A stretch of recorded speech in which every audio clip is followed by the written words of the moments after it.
Hey, what is going on, guys? RvzStealth here, and in today's video, I'm going to be giving you guys my opinion on the best supports for patch 6.4.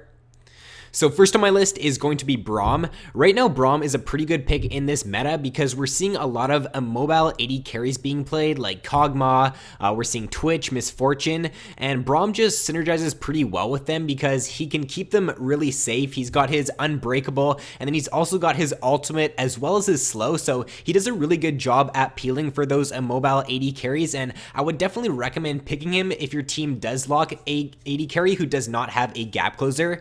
He's also great in skirmishes because of his passive. If he can get that fourth proc on the opponent, it's a 1.5 second stun, so that's really good if you're in like 2v2 situations or 3v3 situations because you're pretty much guaranteed to win that as long as you can get the stun off. He also does have good engage as well as disengage. He can engage and disengage with both his Q and his ultimate. He also can soak a lot of damage in teamfights with his E, which just makes him a really strong peel and a really good frontline champion in teamfights. He also does have his W, which he can use to jump to his AD carry, and he can use that to either just gap close to get away in a certain situation. He can use it to try to engage in the laning phase, so you can definitely make some really nice plays with Brahm's W. He does have a really good level 6 all-in too, so when you are playing as Brahm, if the enemies look like they're caught out of position in the laning phase, then just look to engage with your ultimate, because as long as you can hit it and you can get your passive proc, then you can follow that up with a lot of damage as long as your AD carry does position correctly. One con to Brahm though is that he does have a bit of a weaker laning phase since he is a melee champion, so if he's going up against a range support, he isn't going to have the best laning phase. Next on my list is going to be Blitzcrank. So Blitz is a champion who revolves around one ability pretty much, and that is his hook. If he can land his hook, then he can be a very successful support, but if he can't, then he's going to be a lot weaker than most of the other supports in the game. He is great with the talisman. I would definitely recommend picking that up instead of the relic shield, just because he's a champion who benefits a lot from movement speed, since he's going to want to use that movement speed to just line up a nice easy hook. So I would recommend building that as your support item on Blitz. He also does have that AoE silence, so he's a great pick against any champion who tries to jump in and engage on your back line, or someone who has like a really strong AoE ability or really good game-changing ability, like for example a Warwick ultimate or a Katarina ultimate. Blitzcrank's ult can completely negate that because it is a silence. He is also great if you do get ahead with him, since you can always just pop your talisman, pop your W, look for those opportunities to engage with your hook, and he does also have pretty good crowd control with his Q, his E, and his ultimate. A few cons to Blitz though is that his ultimate's passive is pretty weak, and I don't really see a use for it. I wish they just took it out of the game because it does steal your AD carry CS in the laning phase from time to time, and he is also skill shot reliant with your Q, so if you haven't played Blitz at all, then maybe play him in normal games before heading into ranked, because you do heavily rely on hitting your Q to be successful on him. Next up is going to be Nautilus. So Naut is a champion who's got a very strong laning phase. If you can hit your hook in the laning phase on either the enemy support or the AD carry, you're going to be able to follow that up with a load of damage, since he's got his damage from his shield or from his W, and then he's also got damage coming out of his passive as well as his E. So when you are in the laning phase as Naut, go aggressive because he is a very strong early game champion. He does have good engage with his Q and with his ultimate. His peel also isn't all that bad. If he needs to, he can use his ult to peel, and he's also got his AoE slow with his E, which he can use to keep his AD carry nice and safe. He does also do quite a bit of damage for a tank, like I just touched on before. His shield is also really nice for soaking a lot of damage in team fights, and his ultimate can be used to just easily pick up a kill at level 6. When you are playing as Naut, if the enemy AD carry just mispositions in the laning phase, then just pop your ult on them, go for an engage, because you do have a lot of damage, and as long as your AD carry does follow up, you should be able to net yourself a free kill at level 6 with Naut. And one con to him though is that his Q can be hard to land in the laning phase, since you're going to have to try to get around the minions, and it is an ability that does have a large hitbox radius, so it can be hard to hit in the laning phase, but if you can hit it, it is a very rewarding ability. Next up is going to be Soraka. So Soraka is probably one of the most annoying supports to play against in the game. I'm pretty sure a lot of you guys would agree with me on that one. Her heals just allow her to keep her AD carry really healthy in the laning phase as well as in team fights. If you are playing against Soraka, I would just recommend focusing her in the laning phase and in team fights. I know it can be hard to do sometimes because you're always just focused on going for the AD carry because that's what you do in pretty much every other matchup, but when you are playing up against Soraka, just try to focus her. She is a very squishy champion, so if you are playing someone like a Blitz or a Thrash, someone who does have pick potential in the laning phase, you should be able to burst her down pretty easily if you can land that CC ability on her. She does have the AoE silence as well, which is really game-changing in team fights. I've been seeing a lot of Soraka players lately just use that correctly in a team fight, and it can just completely change a fight just due to the fact that it is an AoE silence, so if she gets it off on a few targets, those targets can't use any abilities for the duration that they're in the silence for, so it's just a really underrated part of her kit in my opinion.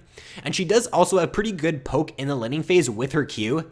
A few cons to Soraka though is that she is very squishy in the early game, so play a CC support against her and you should have some success. And she also doesn't have any strong engage or disengage, so if your team is lacking that, then I would recommend picking one of the other supports on my list. And to round out my top 5 for this patch, I have Janna. So right now, Janna, similar to Brahm, is a great pick because she does have really good disengage and she synergizes well with those non-gap closer AD carries. If the enemy team does lock a strong engaged champion like Warwick or Rengar or any champion that wants to dive on your back line, then pick Janna for sure in that situation. She's a really good pick pretty much no matter the matchup right now. So if Janna's open, then I would recommend picking her for sure. As long as you can position well in team fights with Janna, and as long as your AD carry doesn't flash in or do something really stupid, then there should be no reason why your AD carry should die in team fights just due to the fact that you do have really strong disengage. Her shield allows her to trade really nicely in the laning phase as well. As long as she puts that on her AD carry and they go in for the trade, then they should be able to win it like 99% of the time. She does also scale well with AP, so I would pick up the Frost Queen's claim for sure on her, and then after that, if you do find yourself getting ahead, you can get a Magi's, or you can also pick up a Banner of Command, so it really does depend on the situation. If you are behind, then I obviously wouldn't build Magi's on her, but if you do find yourself getting ahead, then building some AP on her is not a bad idea at all. And a few cons to Janna though are that she does have weaker engage compared to some of the other supports like Thrash, Blitzcrank, and Leona. So if your team is lacking engage, then I wouldn't pick her in that situation. Like if you already have good disengage, if you've got a Gragas on your team, then maybe pick someone else than Janna in that situation. And she does also rely on her AD carry to position well in team fights and to not be afraid, because when you're playing with a Janna, you can go more aggressive. You can definitely position a little bit more forward, because as long as Janna knows what she's doing, then she's going to be able to disengage if you do get engaged on. So if you are playing AD carry and you are playing with a Janna, then go a bit more aggressive, because you know that you are going to have that backup if you do end up getting caught out. First on the honorable mentions, I have Sona. So Sona is a support who can have a really strong laning phase if she is going up against a melee support. She can easily poke down the enemy AD carry and the enemy support with her Q, and she does also synergize pretty well with the Frost Queen's item. Her team fight is also not too bad either. If she can get like a 3 or 4 man crescendo in a team fight, then she can just win her team that team fight or win her team the game. So I do think that Sona is a pretty good pick for solo queue. Next up, I have Thrash. So Thrash is also a great engage support. I do think he is a bit harder to play though than some of the other supports in the game. In my opinion, there's a big difference between an average Thrash player and a really good Thrash player. What I think differentiates a average Thrash from a really good Thrash is the way they use their Lantern and the way they position in teamfights so that they can use the Lantern to save their AD carry. In the laning phase, when you are playing as Thrash, make sure you use your Lantern to allow your jungler to lane gank. I really don't see this enough, and it's just a really easy way to get a snowball going in the laning phase. So just tell your jungler to come for the lane gank, you throw the Lantern out, and as long as you have, or as long as your jungler has some sort of CC, or if you have your flash up, you can go for a flash flay, then you should be able to pull off a successful gank, and I really don't see this enough. So when you are playing as Thresh, if you're not doing this already, then definitely look to try to get your jungler to lane gank more often, and just try to position a little bit further back in teamfight so that you can use your lantern to save your AD carry if they do get caught out.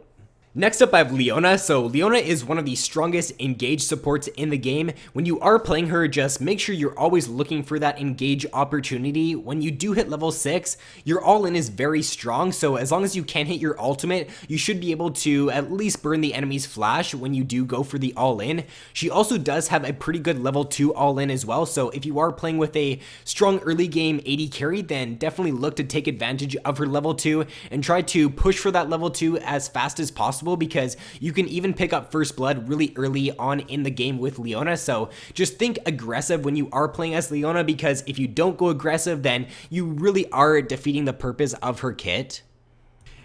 And last but not least, on my honorable mentions for this patch, I have Nami. So Nami is also a pretty good laning support since she is a ranged champion. She does also synergize quite well with the Frost Queen's item, and her engage and disengage is also pretty good with her ultimate. So that is going to be it for the video, guys. If you did enjoy, then don't forget to drop a like and subscribe if you have not already. So thanks for watching, guys. Have an awesome day, and I will see you in my next video.